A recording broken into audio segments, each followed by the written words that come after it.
Rád bych vám teď něco pověděl. Svolal jsem vás, protože je čas, abychom dali Eriku Cartmanovi lekci jednou provždy. Za několik vteřin sem Erika pošlou a až projde těmito dveřmi, chci, abyste mu všichni najednou řekli ahoj, Burste! Myslím, že to není moc dobrý nápad. On se musí poučit. Víte, slova jsou jako střely. Fajn, už přichází.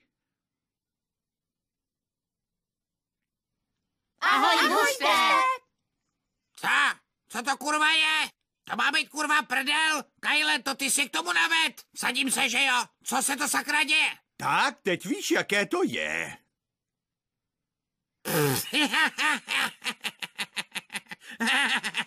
Zavři tu hubu, nebo ti na kopu prdel!